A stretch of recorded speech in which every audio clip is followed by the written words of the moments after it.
originally, I'm from Austria, Europe. I studied medicine.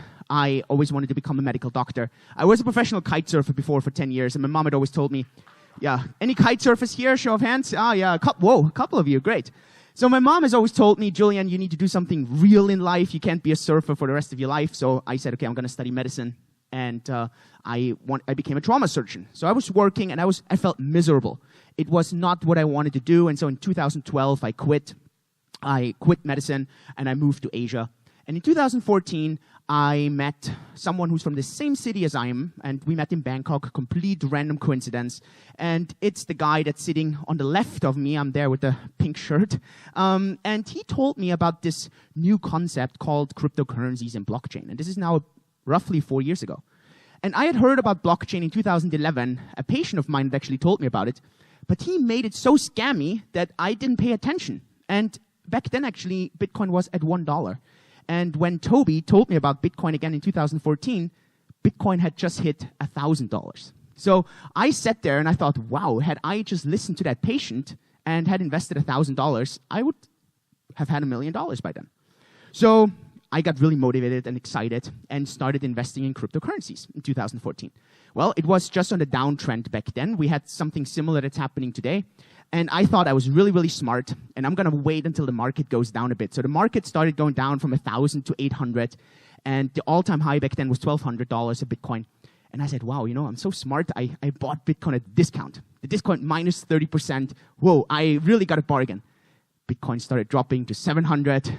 I was still brave, you know, hodl, I can do it.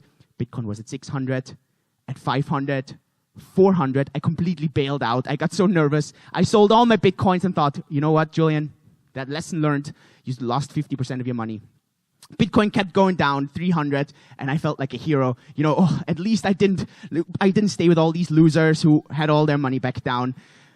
And Bitcoin went to 250, and I said, okay, that's it. Bitcoin is never, ever going to go back up again. That's the death of Bitcoin. And, well, what happened was a very interesting thing, something that I see a bit today, just at a higher level. Bitcoin started to lose interest. And that's something that I might want to share with you very beginning, is there's caring and there's not caring. And if you care a lot, you might love something or you might hate something. And so what you see in the press today, and I write for a lot of press outlets because I think it's really important to educate the public. And you see either the press being pro-Bitcoin or con-Bitcoin. So that means everyone is caring about cryptocurrencies right now. We're going to see this moment again, probably this year, when people just don't care anymore.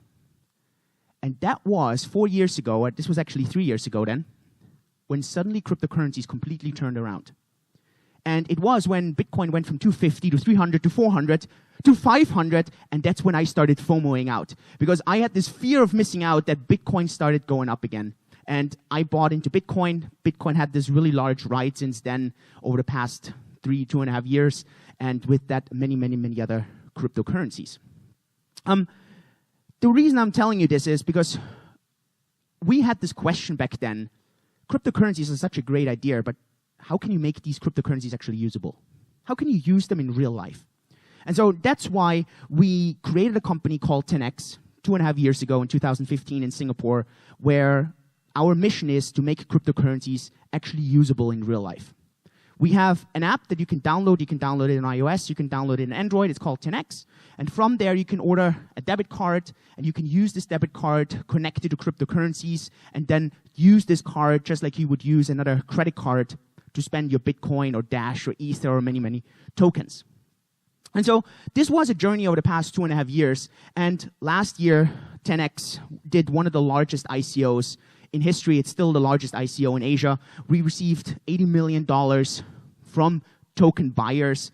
For those of you that don't know what an ICO is an initial coin offering where a company creates their own cryptocurrency and exchanges that for another cryptocurrency like a Bitcoin or Ether. And our cryptocurrency Pay works like a loyalty program, similar like airline miles do or other loyalty programs.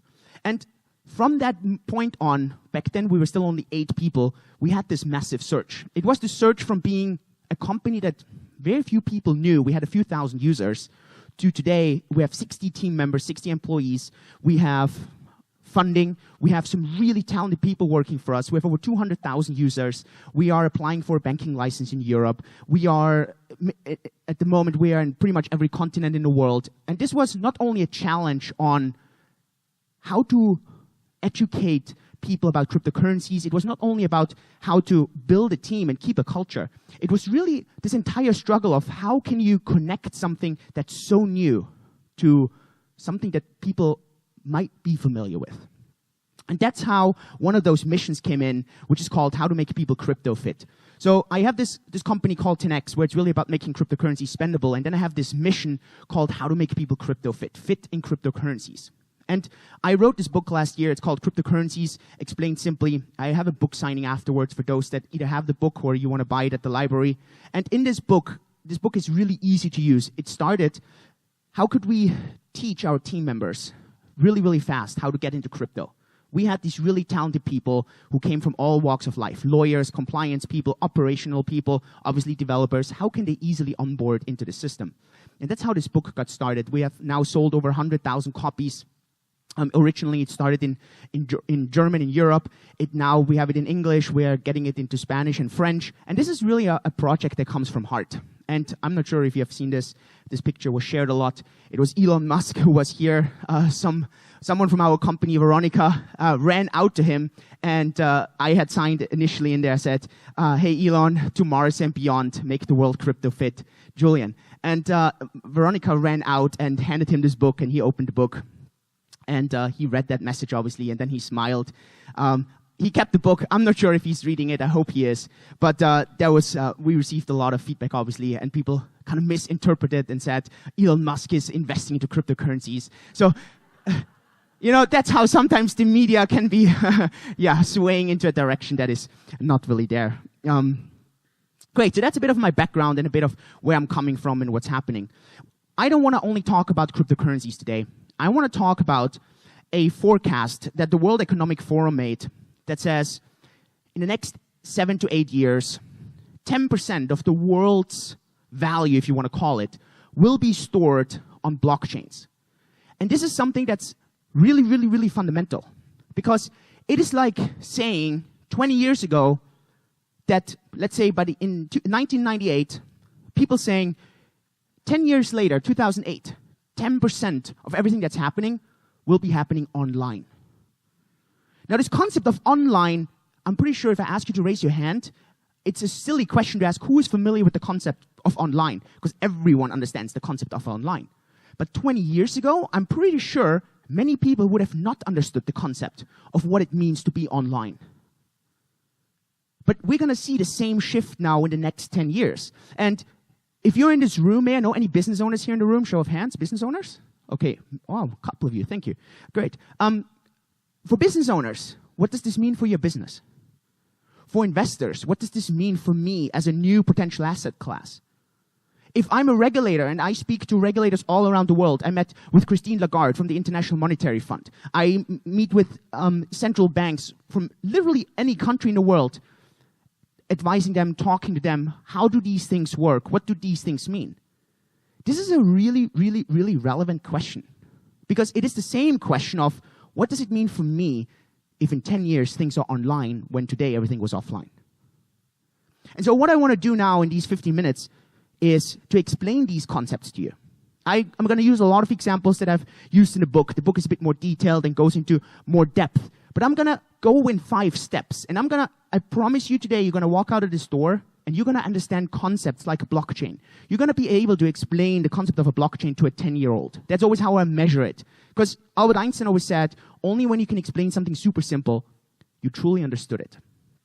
And so me saying that I want you to understand it as if you were a 10-year-old doesn't mean that I degrade you. It actually makes it really difficult, because I have to use words that are really easy, very simple, very straightforward. But only then you're going to be walking outside and you can actually explain these concepts to someone else. And we're going to do this in 5 steps. And then we're going to look beyond cryptocurrencies. We're going to look at what other blockchain applications might be there, and how meaningful are cryptocurrencies actually. Are cryptocurrencies an interesting application, or are they actually a quite boring one? What would be interesting? So let's start with the concept of consensus. It's the most important concept to understand. And very few people actually understand this word. It's a complicated word, so I'm going to use a very simple term for it. Consensus is nothing else of what happened and what didn't happen. Consensus is what is.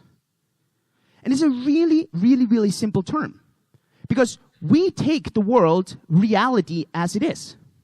Now, I don't know who of you has read the book 1984 from George Orwell, one of the all-time classics. Great, yeah, many of you. You should read it. I think it's an all-time classic. And in this book, this concept of the past is not the past. The past can be changed. What happens today can change the past, and the past can change the future. Are you asking Alexa already what consensus is? So this concept of consensus is really important to start with. We need to understand how reality gets defined. So far, we mostly define reality in a centralized system. Centralized systems means we have a government, we have a bank, we have a company like Facebook, and they define what's happening and what's not happening. A government either issues a passport to you, or if you're unlucky that you live in the wrong government, you just don't get a passport. You are fortunate that you live in the US, and I'm pretty sure most people in the US have the possibility to get a passport. But then there's some people in the US who just don't get a passport. And there's almost nothing that these people can do to get a passport. Why? Because it's a centralized system over your identity. We look at a bank. A bank is a centralized institution that says how much money you have and how much money you don't have. They are in charge. They control this. Facebook. Facebook controls your data.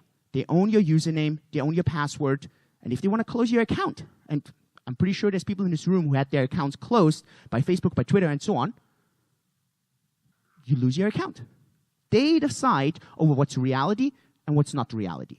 They decide on what's consensus and what's not consensus. So the opposite of that would be decentralized.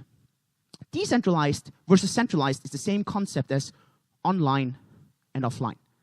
So instead of creating a centralized consensus, we now create a decentralized consensus. And this is where we're going to go deeper now. What does this mean to create a decentralized consensus? So no centralized party. In theory, no government. In theory, no bank. In theory, no central company like Facebook. I'm going to talk about all these things without judging. So I'm just going to lay out facts, and I'm going to start judging at the very end, and I'm going to give you some opinions on where I think this thing should be going or what is likely and what is unlikely.